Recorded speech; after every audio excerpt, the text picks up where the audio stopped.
आप लोगों को राज सर एजुकेशनल यूट्यूब में आप लोग का स्वागत है।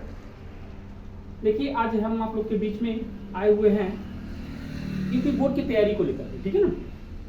तो देखिए इस तरह से प्रश्न पेपर आता है। आज मैं आप लोगों को बताने के लिए उपस्थित हुआ कि कौन कौन सा पेपर आएगा, कौन कौन से आप लोग याद कर लेंगे, ठीक है ना। ये आप लोग पक्का है याद कर लीजिए और फंसेगा आप लोग को, क्योंकि कुछ चीज़ें होती है जो बढ़िया से याद हो जाता है। देखिए जैविक बायोलॉजी में आप याद करेंगे, जैविक विकास की मूलभूत का संकल्पना का उल्लेख कीजिए, ठीक है ना। जैविक विकास क्या है भी इसको विस्तार से बताऊंगा, इसको याद कर लीजिएगा आप लोग।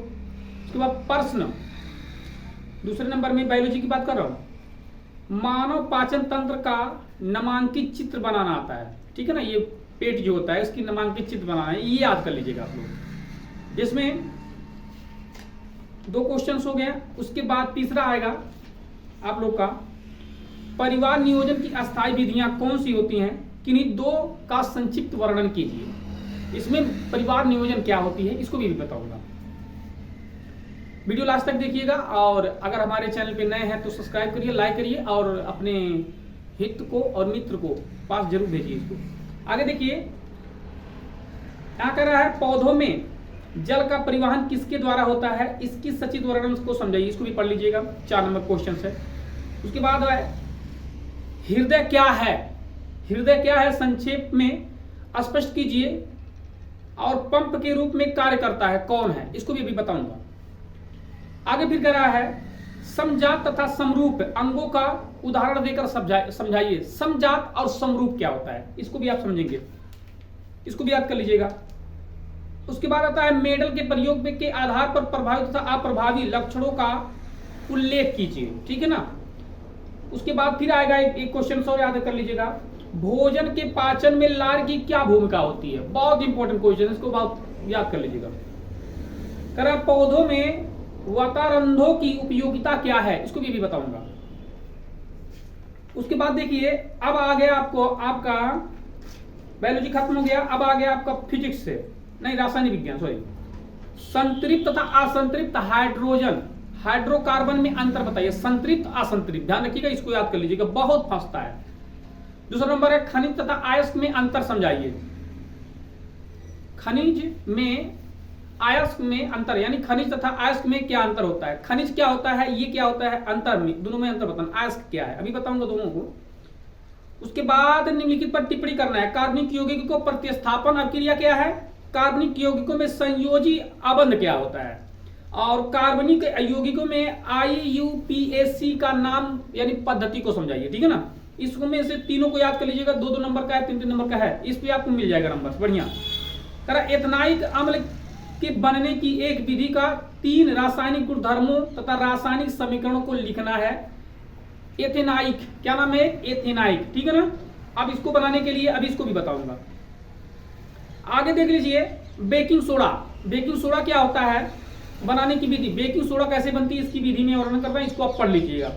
पीएच मान से आप क्या समझते हैं, पीएच मान से आप क्या समझते हैं, शुद्ध जल हाइड्रोजन आयनों का संग्रहण क्या होता है, शुद्ध जल किसे कहते हैं, मृदुल जल को ही शुद्ध जल कहते हैं। देखो इसको मैं बता भी दिया, ठीक है ना। इसी को शुद्ध जल या मृदुल जल के नाम से जानते हैं। आधुनिक आवर्त नियम लिखिए तथा इस आवर्त के सारणी की 2 विशेषता लिखिए। इसमें 2 विशेषता ये है, नंबर 1 कि यह सीरियल वाइज होता है, इस तरह से बर्फी कटिंग का होता है, इसे सीडी टाइप का, इसको आवर्त का नियम कहते हैं। इसमें सारे गामा पाधनी सा का चार्ट देता है, उसमें पूरे पदार्थों का 121 पदार्थों का नाम देता है, उसमें रासायनिक का नाम देता है सारणी बना करके, आप उसको भी याद कर लीजिएगा, उसको इस चैप्टर को पढ़ लीजिएगा।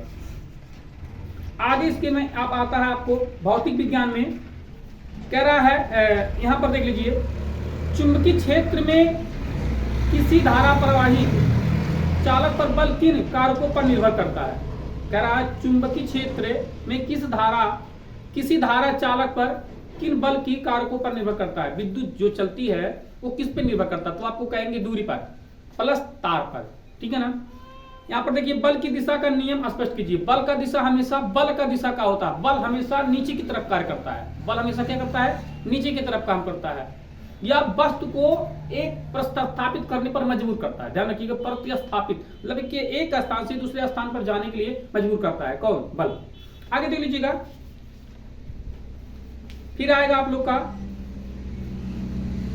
संयोजन के समतुल्य प्रतिरोध का सूत्र ज्ञात करना है। संयोजन मीन्स होता है जुड़ाव। जब किसी तार को एक तार से दूसरे तार में जोड़ते हैं तो इलेक्ट्रॉन आराम से आदान प्रदान हो जाते हैं। इसी को हम संयोजन या समतुल्य कहते हैं, समान रूप से मिलना, ठीक है ना, उसी को संयोजन के नाम से हम जानते हैं। आगे फिर इसमें देख लीजिए उत्तल लेंस और अवतल लेंस देगा। ये तो लेंस कितने प्रकार के होते हैं? दो प्रकार के, एक उत्तल लेंस एक अवतल लेंस। अब दोनों का परिभाषा अगर पूछ लिया कि उत्तल लेंस किसे कहते हैं तथा अवतल लेंस कैसे, तो 90% बच्चे कंफ्यूज है, तो उत्तल क्या अवतल क्या है। देखिए उत्तल मतलब उभरा हुआ भाग, जो जैसे मानिए कटोरी ले लीजिए या चम्मच ले लीजिए या कोई कढ़ाई ले लीजिए, तो कढ़ाई का उभरा हुआ भाग, पेदी जिसे कहते हैं, वो आपका उत्तल होगा। उत्तल मीन्स होता है उभरा हुआ भाग, अवतल मीन्स होता है नीचे वाला भाग, गड्ढा टाइप का, इस तरह से। तो उसको अवतल और उत्तल में डिफरेंस देना है आपको, इसमें कंफ्यूज होने की जरूरत नहीं है। बाकी आप लोग हमारे इस चैनल को सब्सक्राइब करें, लाइक करें, और अगर हमारे इस चैनल पे नए हैं तो इस चैनल को लाइक कर लें, सब्सक्राइब कर लें और अपने मित्रों के पास जरूर शेयर करिए। बाय बाय, अगली बार फिर वीडियो मिलेंगे नेक्स्ट टाइम।